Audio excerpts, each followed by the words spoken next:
যায়, আমার আল্লাহ বলেন ওদের জন্য আছে শাহাদাত। আর যারা ইসলামের জন্য জীবন দিয়ে দেয় ওরা কখনো মরে না। এই জন্য 1000 জন মরে যেতেও পারে, কিন্তু ওদের বিনিময়ে ইসলামী সমাজ কায়েম হবে। কথা বলেন ঠিক কি না?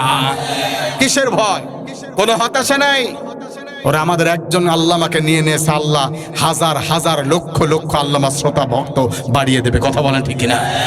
ঠেকানোর ক্ষমতা কিছু নাই। ওরা একজন আমির হামজার মাহফিল বন্ধ করে দেবে, তাকে আসতে দেবে না, কথা বলতে দেবে না। আল্লাহি রাব্বিল কাবা, কাবার রবের কসম, লক্ষ লক্ষ আমির হামজার শ্রোতা বেড়ে যাবে। কথা বলেন ঠিক কিনা? ওরা একজন মিজানুর রহমান আজহারীকে কথা বলতে দেবে না, কিন্তু তিনি যখন দেশে আসবে ইনশাআল্লাহ কোরআনের রাজ তাদের মাধ্যমে কায়েম হবে। কথা বলেন ঠিক কিনা? হতাশ দরকার নেই। আমরা কখনো হতাশ হই না, হতাশা আমাদেরকে আঁকড়ে ধরে না, কারণ আমরা দিনের পথের মুজাহিদ, দিনের পথে চলি। দিনের কথা বলতে গিয়ে 1000 বার আমরাই মরি। কথা বলেন ঠিক কিনা? প্রিয় ভাইয়েরা আমার, কষ্ট পাচ্ছেন নাকি আপনারা? আমরা কাউকে পরোয়া করে কথা বলি না, কারণ আমরা জানি যদি আমার আল্লাহ মৃত্যু লিখে থাকে এখানে নামতে গিয়ে পড়ে যে মারা যাবে, কেউ ঠেকাতে পারবে না। আবার যদি আল্লাহ মৃত্যু না লেখে, দূর থেকে রাইফেল ঠিক করা হবে, টিগারের টিপ দেওয়া হবে, গুলি বের হবে না। কথা বলেন ঠিক কিনা? এটা আমার ঈমান। আমার সেই ঈমান আমাকে ফাঁসির কাস্টে পর্যন্ত নিয়ে যায়। দেখেন না ইসলামী আন্দোলনের কর্মীরা হাসতে হাসতে ফাঁসির কাছে চলে যায়। মীর কাসেম সাহেবকে যখন ফাঁসি দেওয়া হলো, সামনে আসার মাত্র 3টা ঘন্টা তার হাতে। কয়টা ঘন্টা ভাই? যে কয়েদি তার ছিল পাশে, সেই পাহারাদার ডেকে বলছেন আমরা ওখানে ছিলাম, আমরা জানি। আমি যে তাকে বললাম আপনার তো ফাঁসি হবে 3 ঘন্টা পর, তা আপনি কি চান, এখন কি করবেন বলেন?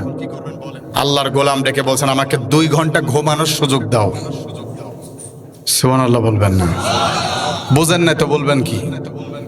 আপনাকে যদি বলা হয় যে 1 ঘন্টা পর আপনি মারা যাবেন, আপনার ঘুম তো হারাম হয়ে যাবে।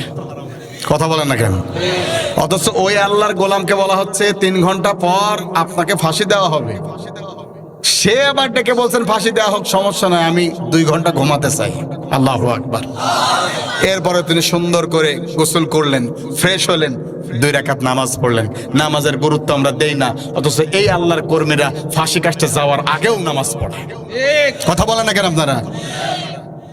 তিনি নামাজ পড়ে সুন্দর করে ফ্রেশ হয়ে যাচ্ছেন। জেলের ওই যিনি ছিলেন জেলার, তিনি ডেকে বলছেন যে আমার মনে হলো তাকে দেখে সে যেন তার শ্বশুর বাড়িতে বেড়াতে যাচ্ছে।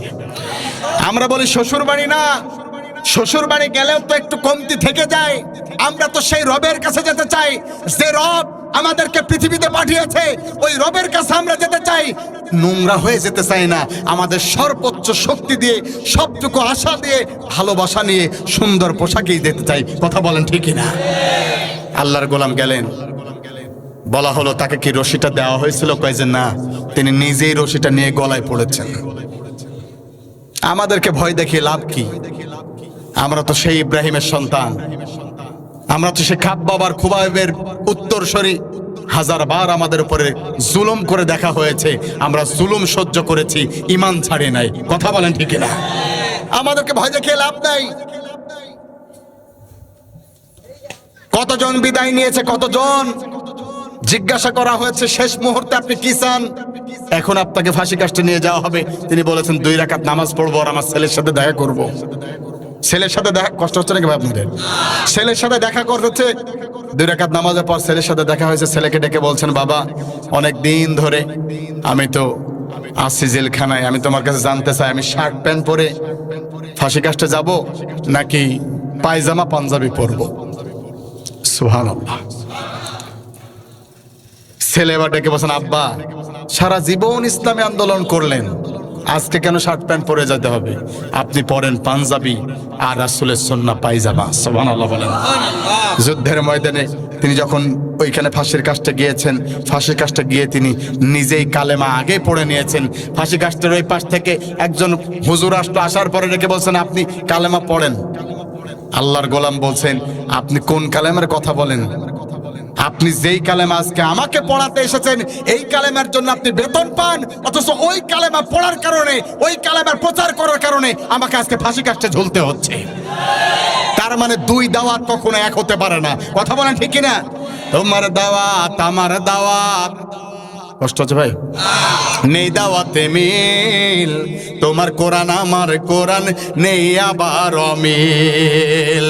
তোমার দাওয়াত মাংস পোলাও প্লেট ভরা ভাত, আমার দাওয়াত জেলখানাতে অনবরত রাত। ঠিক না? কি বলে বুঝাবেন আপনি? আপনি মিছিল করেন, আপনার মিছিলে গুলি ছাড়ে, আর তোমার মিছিল হয় ওখানে অন্য কারোর মিছিল হয়, তাদের জন্য মাঠ দেওয়া হয়, পুলিশ দিয়ে পাহারা দেওয়া হয়, বিরিয়ানি খাওয়ানো হয়। তাহলে বুঝে নিতে হবে ওই মিছিল আর এই মিছিল এক মিছিল হতে পারে না। কথা বলে ঠিক না? প্রিয় ভাইয়ের আমার, আল্লাহর কোরআনের জন্য যারা লড়ে যায়, চিরকাল ক্ষমতাসীন যারা থাকে তাদের উপরে চিরকাল জুলুম চালায়। আপনিও যদি আজকে সেই পথের প্রতীক হন, জুলুম চলবে, পরীক্ষা চলবে। আহাসিবান নাস, মুমিন মানুষ যারা এসেছে, ঈমান যারা আনবে, তাদের উপরেই পরীক্ষা চলবে। কথা বলেন ঠিক কিনা? তাহলে ঈমানের পরীক্ষা আমরা দিতে রাজি আছি তো ইনশাআল্লাহ?